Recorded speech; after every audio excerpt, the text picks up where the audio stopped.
Hey guys, I'm back with another video, and today we are taking a look at the DC Multiverse Walmart exclusive gold label, Eradicator by McFarlane Toys. Let's get a better look at that packaging, shall we? And here's the packaging up close. We of course have contents of the packaging right there. We have the McFarlane gold label icon right there, with the Spawn logo right there. Eradicator on the side. Then it has this weird sticker stating the figure in, I guess, order number. Multiverse logo right there. McFarlane Toys at the bottom. On the back we have this beautiful comic book panel, which I think looks really great. I love the Kirby crackle and the effects that he is going on there. Of course, Eradicator from the storyline Shockwave, which I have not read, so I have no idea what the basis of this figure is for. Of course, have the McFarlane Toys social medias down there with the address of their place. DC Multiverse logo right there. And on the other side we have, of course, the logo again. And then Eradicator from the source, the comic book story Shockwave. McFarlane Toys logo down there again. On the top, we've got the 22 moving parts, McFarlane Toys, and then on the bottom, we've of course got all the legalese, all that good stuff, and then of course the barcode if you guys want to find him in the stores. But alright guys, let's get this dude out of the packaging. And here we have the gold label Eradicator out of the packaging, and before we take a look at the figure, we're of course going to take a look at the accessories that come with said figure. And you know what I'm going to start with. You know what it's going to be. He comes of course with the Multiverse hockey puck. You know, the DC logo right there. The one peg hole. The one peg. And the 4 little molded circle thingies. Yeah. Yeah, stand out of here. Not enough time for that. Then we've got, of course, the card, which has that beautiful looking panel from the back of the packaging with the Kirby crackle for the blast effects right there. Looks great. Eradicated from Shockwave. And then, of course, the bio, which actually for me, I learned something about the Eradicator because I just knew the Eradicator as one of the Supermen that was around when Superman died during the reign of the Supermen. Because, of course, there were 4 Supermen. There was Eradicator, of course. Then there was Steel. Then there was Superboy. And then there was Cyborg Superman. And yeah, he was in one of the Superman titles at the time. Because there were 4 Superman titles going on at the time. Each of the titles followed a different Superman. Of course, one of them followed him. Do I know which one? No, but hey. But of course he comes with one more accessory besides the card and the stand. He comes with an alternate set of hands, which I'm assuming are like power effect hands, but I've seen a lot of reviewers say this, but he definitely looks like he just ate a bag full of Cheetos. Like, these hands make it look like he ate a bag full of Cheetos, and man, that actually gives me a really good idea. Stay till the end of this video for that, but I just came up with a brilliant idea. But yeah, overall, the fingernails are done. The fingernails are all right. I mean, they're not the best in the world, and the paint right here from the black going into the orange is very sloppy.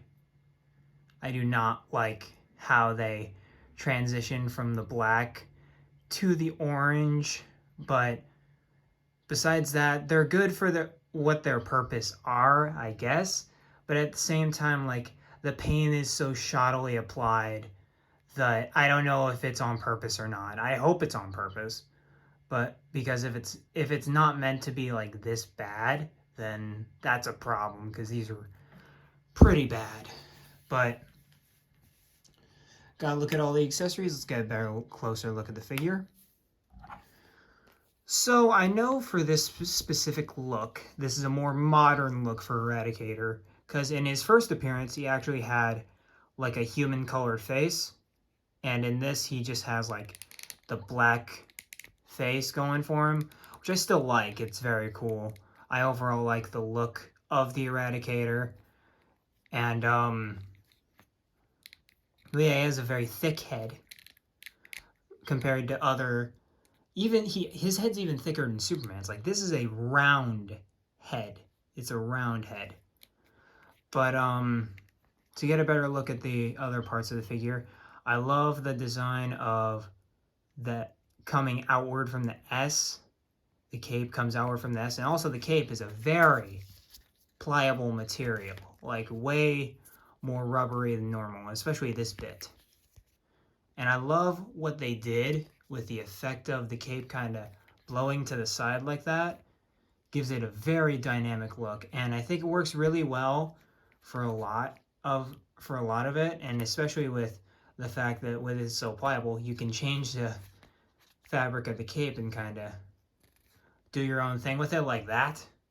That's really cool, and I just started messing with the cape. That's awesome. That's actually really cool. I like that a lot. But yeah, but for real, I like the cape. McFarlane outdoes himself with these plastic capes. They're great. I really appreciate them. And of course, he is a blue and black figure. Not much in terms of paint. So yeah. I also really like the goggles. I saw some people have mixed feelings about the goggles because they are a very 90s kind of thing. But at the same time, like, it doesn't really matter to me. He's an AI. He doesn't care. So it's kind of one of those things. But overall, I love the design for the Eradicator. I think he's a decently cool character, considering the fact he's an AI who is trying to ensure the survival of Krypton, even though Krypton has already exploded. So, yeah.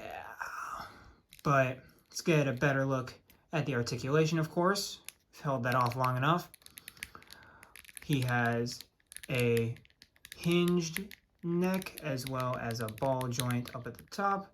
He can look about that high up, which is pretty far, and he can look down about that far.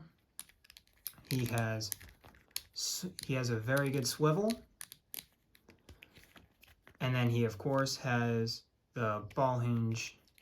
He has the hinged shoulders, which can go forward about that far, back about there. And of course he has the armpit joints in there.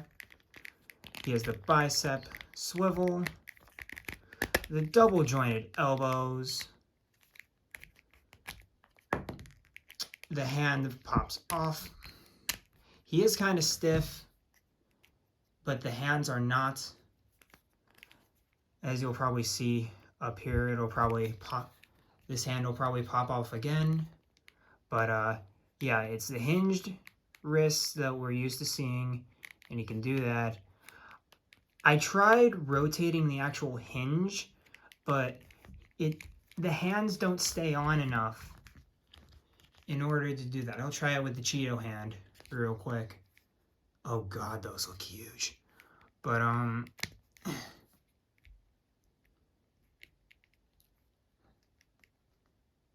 yeah, I don't want to break the hinge, so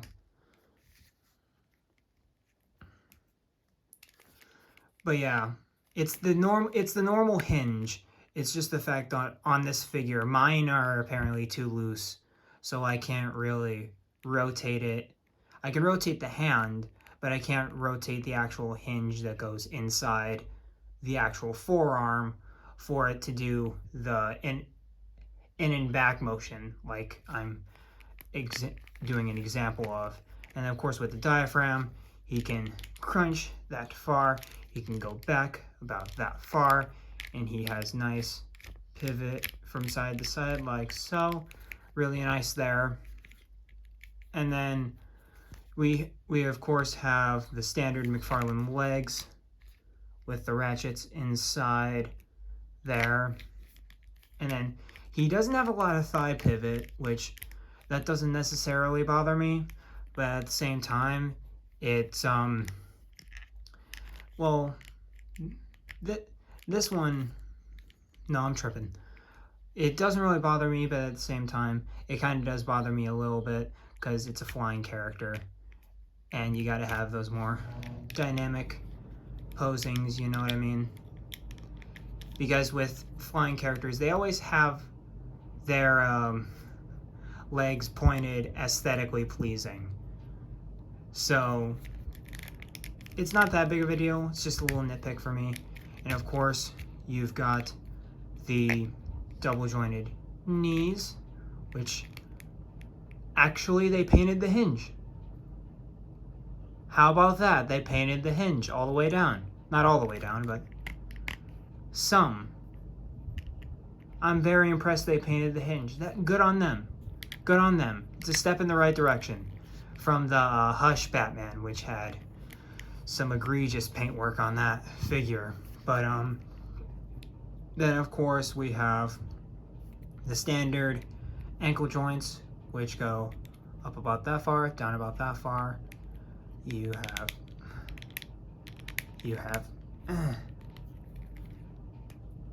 have rotation as well as ankle pivot, and then you of course have toe articulation like so. And if you really want to get a good going, like a demo for this guy, I'm pretty sure you guys have this buck. It's the Rebirth body buck, the Rebirth / infected Superman body buck. I'm very sure of it. So if you really want to get a good look at this guy's articulation, just pick up that figure and have a blast. And here is Eradicator with as many super characters as I could possibly fit into the screen. We have, from left to right, we have Superboy Prime right there. We have Zod. We have Infected Superman all the way back from Wave 2. We've got, of course, our new Eradicator right there. We have Action Comics 1000 Superman, still my definitive Superman because I haven't managed to get my hands on the Hush variant yet. And then Ultraman over there. And these guys look great together. They really do. All of them do. Even Infected Superman, which he looks kind of off, but he still looks very good with all these guys here because they have that comic book feel. And you could totally have somebody like Eradicator fight any of these and it would not jar a person at all. And since Eradicator seems more like a villain than a hero, we of course have all of the Superman villains that have been released so far by the McFarlane line. We of course have Superboy Prime again, we have Zod, and then we have Mongol in the back, and then we of course have our new Eradicator right there, Lobo in the back, which Lobo seems to have become more of a Superman villain as of late. He's been in the new launching point for the Tomorrowverse, the animated project, Superman Man of Tomorrow. Great film. Lobo is kind of the main he's in it. And then we of course have Lex Luthor with the MRG Toys Kryptonite Lance right there. Really cool piece right there. Then we of course have the Snyder Cut Darkseid and Ultraman on the right. And this is starting to turn into one really good rogues gallery. All that we need from Superman is a Metallo, a Doomsday, and a Parasite, and that's pretty much all the villains that I kind of want from the Superman villains lineup. We've got them all. Oh, and Brainiac, of course. But besides those four, we've got them all, and this is looking very impressive. And I know Darkseid's technically not a Superman villain, but my introduction to Darkseid was Superman the Animated Series, so he will forever kind of be a Superman villain to me, so that's why I put him in here. And yeah, guys, that's the Walmart exclusive gold label Eradicator figure. And overall, I really enjoyed messing around with this figure. I'm definitely going to do some articulated comic book art with this guy, get him into some fights with Superman, Zod, and all those guys. It's going to look great. But like I said, fantastic figure, but just not a lot of new stuff really, besides of course the head and the cape.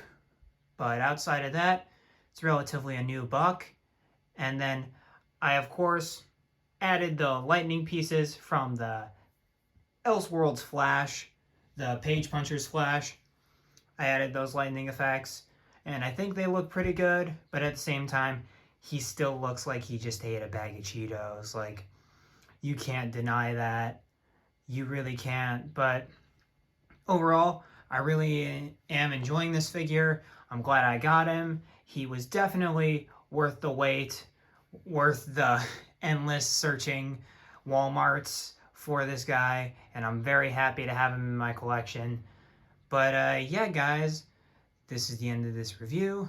Like, comment, subscribe, all that good stuff. And as always, eat lots of Cheetos and treat everybody with dignity and respect. And I'll catch you guys next time. Peace.